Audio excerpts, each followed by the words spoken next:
Halo guys, Assalamualaikum warahmatullahi wabarakatuh. Selamat sore, salam sejahtera bagi kita sekalian. Om Swastiastu, Namo Buddhaya, salam kebajikan. Salam. Welcome to podcast Tiada Rahman Dual bersama saya Nining Hukubun selaku host yang akan memandu kita pada acara di hari ini. Seperti yang kita ketahui bersama bahwa topik kali ini begitu menarik. Ya, kita akan membahas tentang seorang guru inspiratif di Kepulauan K. Ya, seperti yang kita ketahui bahwa sosok guru merupakan sosok pahlawan yang begitu luar biasa. Nah, di Kepulauan K terdapat seorang guru sekaligus juga merupakan seorang kepala sekolah di SLBN Kota Tual, Sekolah Luar Biasa Kota Tual. Sudah ada bersama saya Bapak Kepala Sekolah Pak Muhammad Said SPD selaku narasumber kita di hari ini. Gimana gimana Pak kabarnya? Sehat? Alhamdulillah sehat. Iya. Gimana aktivitasnya lancar hari ini Pak? Iya, alhamdulillah. Mungkin sebelumnya saya sapa dulu ya. Iya, sapa dulu Pak. Iya, sapa dulu mungkin teman-teman, sahabat-sahabat saya yang ada, yang sementara mungkin menyimak video kali ini podcast Tiada Rahman Dual. Dan alhamdulillah saya dipanggil, dikasih kesempatan untuk bersama Adi. Saya panggil Adi saja ya. Iya Pak. Kalau panggil ibu kan terlalu ketua. Iya Pak, betul sekali. Iya. Jadi kan itulah sapaan saya. Jadi kalau sapaan keakraban saya itu, kalau yang di atas saya itu saya panggil abang, saya panggil kakak, saya panggil bunda, saya panggil ayahanda. Itu. Tapi kalau di bawah umur saya itu saya biasa sapa dengan panggilan Adi. Itu saja. Ya. Jadi saya panggil Adi saja ya. Ya baik. Bismillahirrahmanirrahim. Assalamualaikum warahmatullahi wabarakatuh. Selamat siang, salam sejahtera untuk kita sekalian. Salam. Alhamdulillah, puji dan syukur tiang-tiangnya kita aturkan atas kehadirat Allah Subhanahu wa taala, Tuhan yang Maha Kuasa, karena dimana pada siang hari ini kita semua masih diberikan kesehatan, kekuatan, kenikmatan sehingga kita masih sempat melaksanakan aktivitas keseharian kita. Dan alhamdulillah kabar saya hari ini baik-baik saja, sehat seperti biasanya, tetap semangat. Sama seperti Adi juga, semangat menjalankan aktivitas keseharian. Iya Pak, gimana sih aktivitas Bapak selama bekerja sebagai seorang kepala sekolah di Sekolah Luar Biasa Negeri Kota Tual Pak? Kalau aktivitas saya deh sama seperti pada umumnya, guru-guru yang pada umumnya seperti sedia kalanya, cuman mungkin ya saya mungkin ada aktivitas lebih lah yang biasa saya lakukan di saat pagi hari maupun siang hari. Pagi hari itu saya biasa ya aktivitas keluar dari rumah, kemudian hidupkan motor via Tosa kalau istilahnya itu. Kalau biasa kita tahu itu Tosa, itu aktivitas saya pagi hari itu hidupkan motor, kemudian habis itu berangkat jemput anak-anak untuk datang sekolah. Kemudian pulangnya pun begitu, diantar. Jadi pagi itu paling terlambat jam 7 itu saya sudah harus keluar dari rumah untuk menjemput anak-anak itu. Kemudian siangnya juga jam 12 paling lambat itu. Jadi harus diantar kembali. Karena kan aktivitas mereka ini kan anak-anak yang begini kan yang berkebutuhan khusus kan ya tidak seperti pada umumnya anak-anak yang normal. Betul. Ya. Bapak tahu nggak kalau Bapak itu sempat viral lah? Ya kalau saya mohon maaf deh, saya viral itu saya tidak tahu jujur saja, tapi pagi hari itu saya baru diinfokan sama teman bahwa katanya saya itu sudah keluar di berita online maupun di media katanya. Banyak sekali komentar-komentar positif, komentar-komentar menarik lainnya dari para netizen buat Bapak loh. Bapak tahu tidak? Jujur saya enggak tahu deh, cuman ya saya kan istilahnya begini deh. Saya pada prinsipnya hidup ini Cuman kadang saya panggil teman itu, coba lihat ada nggak komentar-komentar yang negatif terhadap saya. Kalau ada, kasih tahu supaya saya bisa evaluasi. Tapi kalau ada komentar yang baik itu ya alhamdulillah, itu mungkin penilaian orang terhadap pribadi saya, dan khususnya mungkin dan umumnya pada SLB Negeri 2 ini. Itu yang biasa saya lakukan. Kalau pada prinsipnya juga saya hidup ini artinya begini. Makanya kan kadang kalau saya baca komentar-komentar orang itu, atau saya lihat komentar orang itu, saya seakan-akan itu kan saya seakan-akan saya langsung berhenti untuk berbuat. Karena mungkin orang sudah bilang bahwa orang lain menganggap saya bahwa sudah bagus lah begini, berarti seakan-akan bahwa komentar itu membatasi ruang gerak saya untuk berbuat lebih. Jadi saya tidak mau. Artinya kalau ada komentar-komentar yang positif, alhamdulillah. Tapi yang negatif itu mungkin ada, tapi itu saya jadikan sebagai alat untuk perbaikan diri. Itu saja. Ya, tadi Bapak sempat bilang bahwa pagi-pagi aktivitasnya Bapak itu ke sekolah sebelumnya, tapi jemput dulu siswa-siswinya. Kira-kira ada tidak yang bantu Bapak untuk menjemput siswa-siswi itu? Kalau yang jemput dia memang jujur tidak ada. Saya sendiri yang melakukan aktivitas itu. Sebab ini kan harapan satu-satunya, ya harapan itu kan ketika bersamaan dengan guru sebenarnya. Cuman kan biasa yang Bapak dan Ibu guru mungkin sibuk dengan urusan lain, atau mungkin yang kedua mungkin Bapak dan Ibu guru juga belum sempat datang di sekolah kan pagi-pagi. Jadi kalau untuk jemput itu mau saya sendiri. Tapi kalau untuk pulangnya itu baru ada Bapak dan Ibu guru yang tahu. Oke Pak, tadi Bapak juga bilang kalau jemput siswa-siswi itu pakai kendaraan Tosa ya? Iya. Kira-kira Tosa itu didapat dari mana Pak? Dari biaya dari sekolah atau uang pribadi atau gitu Pak? Iya.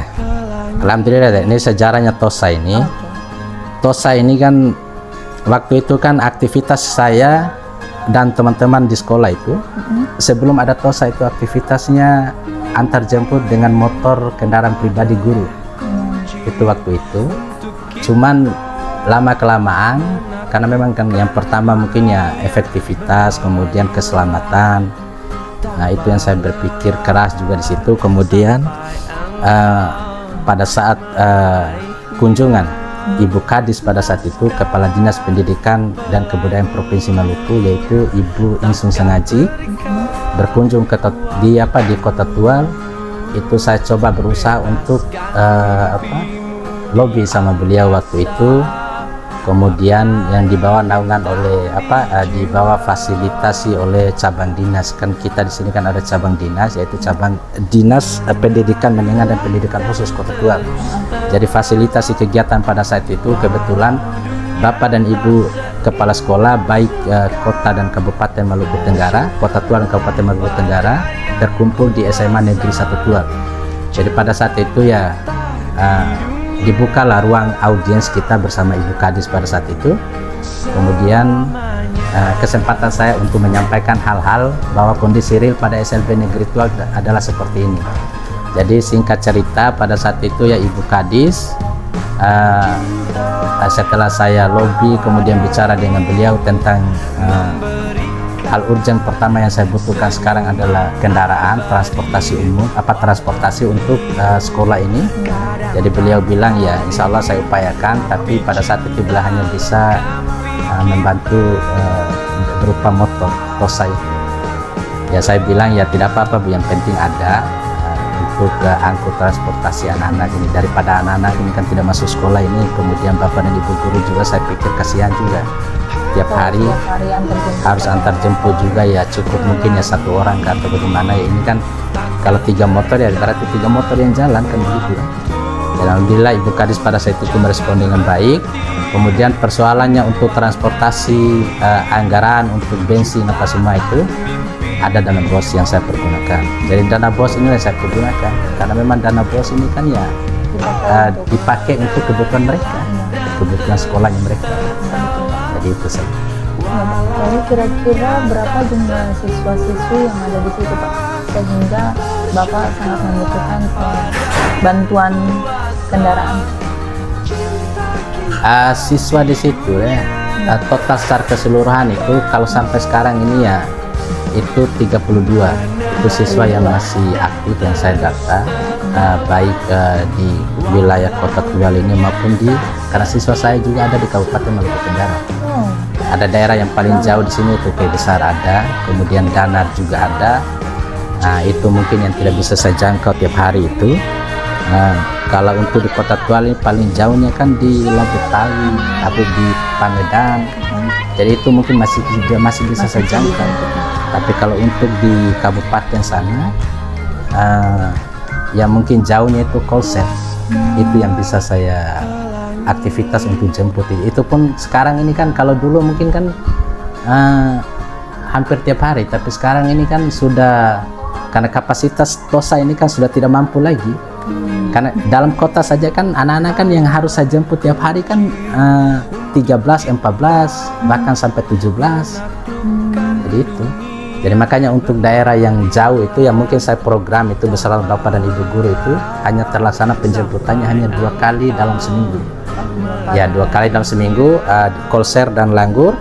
Kemudian Kolser dan Langgur, misalkan Kolser dan Langgur itu hari Selasa dan hari Rabu. Kalau untuk Labetawi itu hari Senin dan Kamis. Itu program. Tapi kalau dalam kota tiap hari. Oh, jadi sudah ada jadwal yang Iya, sudah. Ya, Pak. Lalu kira-kira berapa jumlah guru yang di sekolah itu, Pak? Gurunya berapa, Pak? Kalau total gurunya sekarang deh yaitu 9 orang. 9. Iya, 9 orang tenaga mengajar, tenaga mengajarnya maupun tenaga administrasi kota secara keseluruhan. Tapi sekarang ini kan ya sudah ada yang sudah lulus ya paruh waktu P3K ya, dan kemungkinan mungkin ya beberapa orang mungkin akan bergeser juga dari situ nanti karena persoalan kan penempatannya tuh.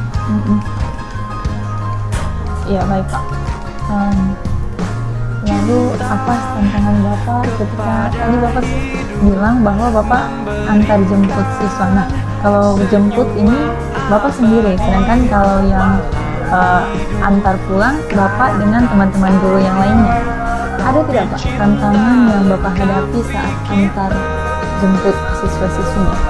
Tantangannya banyak ya sebenarnya. Iya. Cuman kan ya istilahnya kan saya memanalisir keadaan itu kan supaya jadi istilahnya kan bukan tantangan bagi saya juga. Sebenarnya tantangan misalkan salah satu misalnya begini, di atas motor saja itu ya hal yang paling saya takutkan itu ketika anak-anak ini kan loncat ya, tapi sejauh ini alhamdulillah mungkin karena mereka sudah terikat sungguh lah. Kalau saya rasa mereka ini kan kalau saya hanya pantau lewat spion motor begini saja itu, kemudian mereka tatap mata saya itu saya bilang duduk dengan bahasa isyarat begitu, duduk.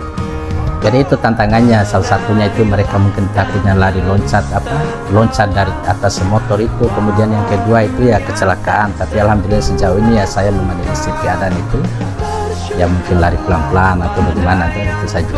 Jadi sampai sekarang tidak ada ya hal-hal. Iya, alhamdulillah sejauh ini tidak ada, sebab anak-anak yang begini kan ya kalau dulu pertama dulu itu memang luar biasa tantangannya dulu itu kan, bahkan ini anak-anak begini kan tidak mau turun dari atas motor itu saya sampai putar bola bali di Kota Tua, lari putar ke Viditan lagi, kembali lagi sana lagi ke rumahnya lagi, dia tidak mau turun, kembali lagi. Jadi dia tetap peluk erat itu di atas di badan saya, tidak mau lepas sama sekali. Dia tidak mau lepas. Jadi ujung-ujungnya lepas juga, Pak. Iya, tapi setelah saya itu akhirnya ceritanya itu setelah dia tidak mau lepas, kemudian saya bawa kembali ke sekolah. Jadi itu ada 2 orang guru, yaitu ibu guru itu pada saat itu. Kemudian kesepakatan kita sudah ambil bekalnya, kemudian bawa kembali ke sekolah. Setelah dia bermain di sekolah, kemudian situ baru saya sambil pelajari sebenarnya teknik anak ini bagaimana supaya dia bisa rileks badannya apa semua ini, supaya dia mau turun dari atas motor ini. Sudah saya pelajari. Kemudian saya langsung terapkan pada saat itu. Jadi istilahnya kan diangkat begitu toh, jadi dimain-mainin apa istilahnya? Dikasih gili-gili kalau istilahnya itu. Ya anunya itu toh. Jadi setelah rileks badannya, rileks apa semua itu enggak tegang lagi, itu dengan tersendiri dia lepas. Jadi besok dan seterusnya saya terapkan hal seperti itu. Jadi berhasil ya, Pak? Iya, berhasil alhamdulillah. Kita pembahasannya udah terlalu jauh nih, Pak. Saya belum tahu sudah berapa lama Bapak jadi guru sekaligus jadi kepala sekolah di SLB itu, Pak. Kalau saya jadi guru itu pertama awal mulai saya diangkat jadi guru itu pada tahun 2010. 2010 itu saya pertama dulu itu penempatan pertama itu pada SMK Negeri 1 Tual. SMK Negeri 1 Tual itu kurang lebih saya mengabdi di situ selama 5 tahun. Kemudian habis dari situ baru saya dimutasikan lagi di SMK Negeri 2 Tual. SMK Negeri 2 Tual kurang lebih saya 8 tahun. Kemudian setelah itu baru saya dimutasikan lagi jadi kepala sekolah di SLB Negeri Tual. Jadi ya alhamdulillah puji Tuhan ya, mungkin karena takdir jalan hidup saya seperti itu saya terima saja. Pada tahun berapa itu, Pak? Di SLB ya. Kalau di SLB tahun 2022. Tahun 2022 bulan 8 tanggal 6. Iya. Jadi Bapak mengabdi di situ. Iya, mengabdi di situ. 2022 ya, Pak. Ya mulai dulu mengabdi situ saya masukkan sampai saya ini bilang ini gelap sekali keadaan ini. Ini harus ceritanya bagaimana, ini saya harus berpikir keras ini bagaimana supaya SLB ini, karena dulu mohon maaf deh, dulu kan SLB ini kan bahkan sampai sekarang kan tidak ada yang tahu SLB. Ya, betul, Bahkan Pak. kan orang tahu kan hanya SLB Negeri Langgir saja, tapi SLB Tual itu kan tidak ada. Jadi saya berusaha berpikir keras bagaimana supaya menghidupkan SLB ini. Ya, dan alhamdulillah perlahan-lahan ya sampai dengan hari ini yang pas seperti Adi bilang tadi itu ketika diviralkan itu baru mungkin ya orang tahu. Ya, betul. Ya alhamdulillah ya puji Tuhan. Sebab saya mohon maaf saya tidak tahu viralnya itu bagaimana, tapi sebab saya tidak punya media. Facebook saya tidak punya, Instagram saya tidak punya, TikTok lebih-lebih. Jadi istilahnya saya ini kan sudah istirahat untuk publikasikan hal-hal begitu. Istilahnya kan ya biarlah apa yang kita kerja selama ini ya nanti Allah saja nilai, Tuhan yang nilai. Artinya itulah prinsip saya kerja ini. Yang penting saya ikhlaskan diri, saya tulus untuk mengabdi untuk Tanah Ebaf ini. Sebab topik ini kan sangat menarik. Ada pesan-pesan moral mungkin yang harus saya sampaikan di hadapan teman-teman yang di luar sana. Sebab saya ini adalah gambaran terkecil dari sekian ribu banyak guru di Tanah Ebaf ini. Guru di Tanah Ebaf ini itu mungkin mereka sangat menginspirasi banyak. Jadi istilahnya kan ya saya ini adalah orang terkecil dari sekian banyak orang-orang besar yang menginspirasi banyak orang di luar sana ya. Cuma mungkin saya ini kan dikasih kesempatan terhadap sekolah yang ini, sekolah yang orang bilang kan sekolah luar biasa ini dah. Itulah. Jadi artinya kan ya semangat teruslah Bapak dan Ibu guru sekalian.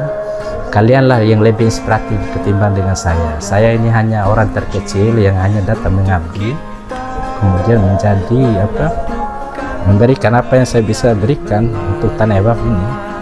Sebab kurang lebih saya sudah 17 tahun di sini. 17 tahun saya mengabdi di sini. Ini apa yang saya bisa lakukan saya lakukan. Yang penting artinya untuk pendidikan ini ya. Artinya pendidikan ini kan bukan hanya untuk ini saja. Tidak dinikmati oleh orang-orang yang normal pada umumnya, tapi kan ada juga pendidikan inklusif. Anak-anak yang berkebutuhan khusus juga ini kan diabaikan selama ini. Diabaikan, dipandang sebelah mata, kemudian tidak diperhatikan. Jadi ya siapa lagi kalau bukan kita yang perhatikan anak-anak ini? Mereka juga punya hak yang sama dengan kita. Mereka berhak untuk mendapatkan pendidikan yang layak. Mereka berhak juga untuk belajar. Mereka berhak juga untuk sekolah. Jadi kan kadang-kadang anak-anak ini kan dipandang sebelah mata ini kita semua. Jadi jangan begitulah. Artinya ya saya mohon maaf ya, mari kalaupun ada anak-anak yang berkebutuhan khusus di sekitar tempat tinggalnya teman-teman, sahabat-sahabatku sekalian ya, informasikan supaya kita istilahnya ya kita gabung sekolahkan begitu. Jangan ditinggalkan di rumah lah, kasihan mereka. Mereka kan istilahnya kan maulah seperti kita. Yes. Oke Pak, kita balik lagi nih. Yeah. Lalu kira-kira gimana sih aktivitas keseharian adik-adik di SLB itu? Aktivitas mereka itu dia seperti biasanya, seperti siswa pada umumnya. Mereka belajar sesuai dengan kurikulum yang jalan, ya kan? Kemudian ya mereka juga ya istilahnya beraktivitas, mendapat pengajaran, mendapat pembelajaran dari Bapak dan Ibu guru. Aktivitasnya ya yang namanya kan cuman mereka ini kan ya biasanya kan ya kemampuan akal berpikir kan hanya terbatas. Mungkin cara belajar dengan anak-anak yang normal pada umumnya itu ya beda. Kalau mereka ini ya paling mungkin 3 jam 4 jam itu sudah rasa bosan dengan keadaan itu ya. Mereka kan hanya istilahnya kan ya mungkin lebih banyak bermain lah, tapi ini kan ada tekniknya, ada bermain juga tapi sambil belajar yang kita terapkan di situ. Jadi bukan hanya sekedar bermain biasa saja. Jadi ada bermain sambil belajar. Iya, ada bermainnya sambil belajar. Supaya mereka juga tidak bosan, tidak jenuh gitu ya Pak. Iya, artinya itulah, karena tiap hari ya sama seperti ini kan, anak-anak yang normal saja kan pada prinsipnya kan pasti mereka rasa bosan, apalagi anak-anak yang berkebutuhan khusus begini kan gitu kan? Ya kan? Iya Pak. Iya. Tapi sejauh ini Bapak tuh luar biasa sekali loh. Ya alhamdulillah deh, kalaupun Adi juga menganggap saya ini luar biasa, tapi yang lebih luar biasa itu banyak di luar sana. Iya, Saya ini hanya sedikit gambaran terkecil lah dari orang-orang yang besar di luar sana. Ya baik Pak. Lalu Saya sambil minum ya. Ya Pak, lalu tadi Bapak juga sempat bercerita bahwa ada siswa-siswi Bapak yang letaknya mereka juga tinggal di Kepulauan Pilibesari, Iya, bisa. Danar yang jauh-jauh itu Pak. Lalu kira-kira bagaimana caranya mereka untuk mendapat pendidikan? Itu sudah ada yang saya pikir sekarang ini. Kemarin kan sempat juga saya sudah sampaikan di pemerintah itu. Artinya ya mungkin kemarin kan ya jujur saja SLB Negeri Tual kemarin kan dapat undangan untuk revitalisasi. Cuman kan terkendala di beberapa dokumen sekolah saja. Jadi ya mungkin karena saya anggap itu belum rezeki untuk kita lah. Nanti insya Allah mungkin berikutnya tahun depan mungkin ya akan diberikan lagi ya, mudah-mudahan tuh. Itu saja sebab makanya saya bilang tadi itu artinya yang saya pikir sekarang ini adalah anak-anak yang jauh saja. Kalau yang dekat ini jujur saja, yang dekat saja ini ya dengan sekuat tenaga, dengan cara apapun tetap mereka mendapat mereka tetap bersekolah. Cuma kan yang jauh ini, bayangkan kalau kalau motor ini kan jalan sampai di sana kan bagaimana rasanya. Jadi kalau berangkat pagi kan bisa siang hari baru sampai di sekolah, begitu kan?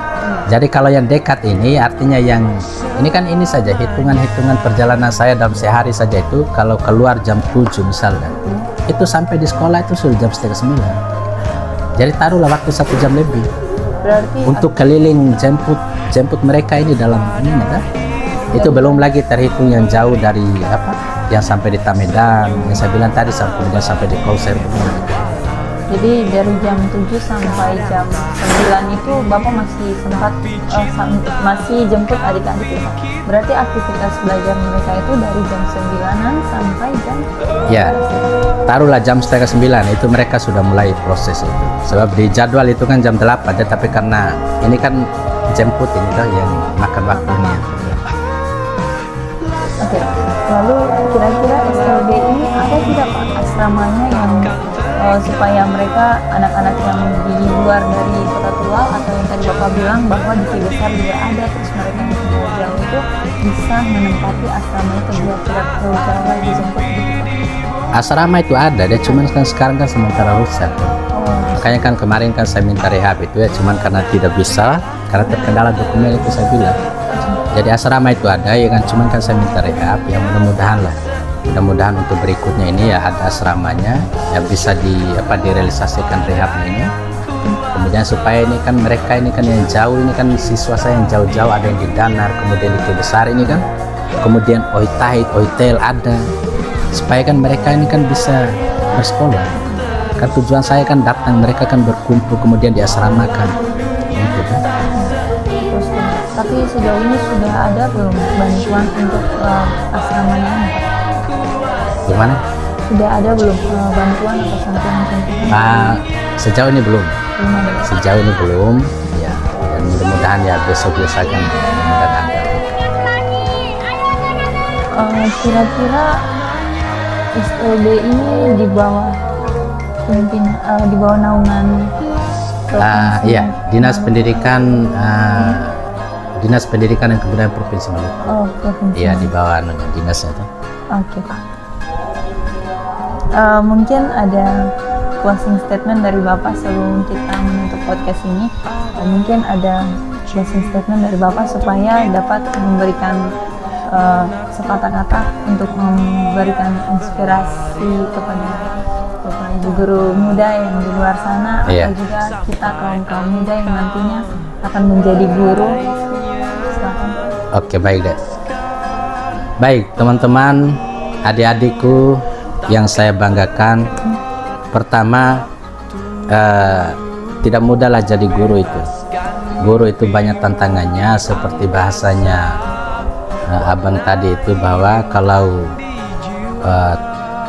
kalau mau jadi kaya itu jangan jadi guru. Itu salah satunya. Jadi kan guru ini kan istilahnya kan pahlawan tanpa tanda jasa. Jadi kalau harap jadi kekayaan dari guru itu tidak ada. Kemudian yang kedua itu ya teruslah semangat untuk meraih cita-citamu, dan mudah-mudahan insya Allah kalian juga suatu saat nanti akan jadi guru, ya dah. Mudah-mudahan, sebab sekarang ini kan bukan banyak orang yang jadi guru itu bukan lahir juga dari sarjana pendidikan, tapi banyak sarjana-sarjana lain yang jadi guru. Insya Allah salah satunya adalah ada juga jadi guru, kemudian yang lain juga jadi guru, begitu ya. Iya Pak. Ya tetaplah semangat lah untuk belajar, kemudian mulai dari sekarang ini fokuslah untuk tujuan masa depanmu. Kemudian jadi guru itu jadilah guru yang sangat sosok yang menjadi inspiratif, sosok yang menjadi teladan bagi semua orang. Bukan saya bagi siswa, tapi bagi semua orang yang saya bilang itu adalah di lingkungan itulah kau dipandang sebagai guru. Kemudian di tempat pergaulanmu adalah Anda dipandang juga sebagai guru. Kemudian di rumahmu juga itulah Anda dipandang sebagai guru. Sebab guru ini kan label yang ada dalam diri kita ini kan guru. Guru itu berarti harus menjadi contoh dan teladan. Ya kan banyak yang terjadi yang kita lihat sekarang ini kan ada guru ya hanya label guru tapi tidak menjaga marwahnya sebagai seorang guru. Ya, jadilah sebagai seorang guru yang betul-betul guru, jangan setengah-setengah yang saya bilang tadi itu. Kemudian ya yang selanjutnya yang ketiga, artinya ya kalau bukan kalian siapa lagi lah, kalau bukan adik-adik ya siapa lagi, yang generasi-generasi yang berikutnya. Besok lusa ini kan kita ini kan akan berakhir, ada mungkin pensiunnya, atau bisa jadi mungkin saya digeser ke sana, geser ke sini, bisa jadi mungkin saya dikembalikan ke daerah, kan tidak tahu juga tuh kan begitu ya. Ya siapa lagi selain adik-adik semua ya, selain teman-teman, sahabat-sahabat semua yang akan melanjutkan semua ini.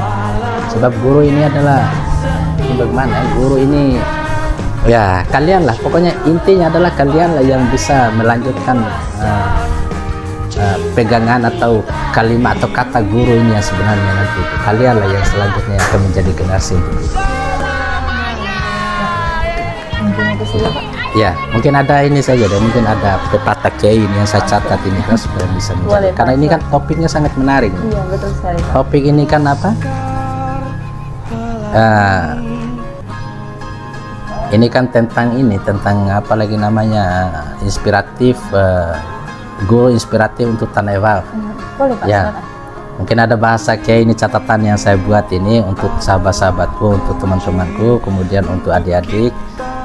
Ini ada pepatah kiai yang bilang begini, Ain dir en loloang ten fofan, dir en loloang te manga.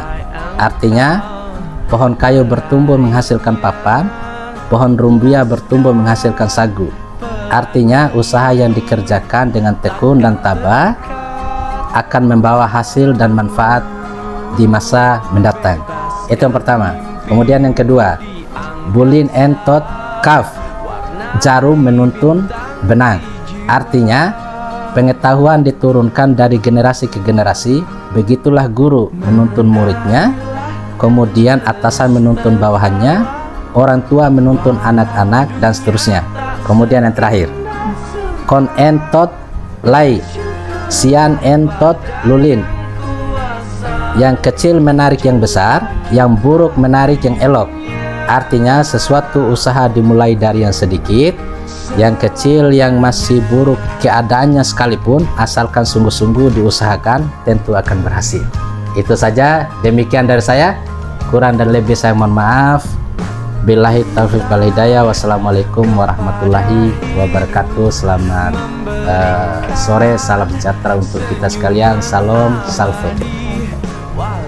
Ya, baik. Sungguh luar biasa sekali penyampaian yang menginspirasi banyak orang oleh Bapak Kepala Sekolah luar biasa Negeri Kota Tual. Cukup menarik sekali ya topik kita hari ini, bahkan pembahasan kita hari ini.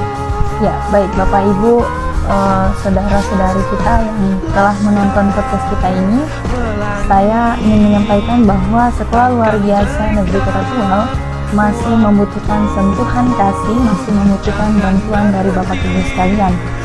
Ya, memang bahwa SLB ini di bawah pimpinan Dinas Provinsi Maluku, namun SLB ini sendiri terletak di Kota Tual, dan banyak sekali orang-orang luar biasa yang sudah menghasilkan pendapatan yang jauh di atas rata-rata. Kami sangat mengharapkan bantuan dari Bapak Ibu, sebab SLB ini mendidik siswa-siswi dari EVAP, anak-anak dari Kepulauan K, anak-anak EVAP yang nantinya akan menjadi penerus di EVAP ini. Ya, maka dari itu SLB Kota Tual menanti bantuan dari Bapak Ibu sekalian.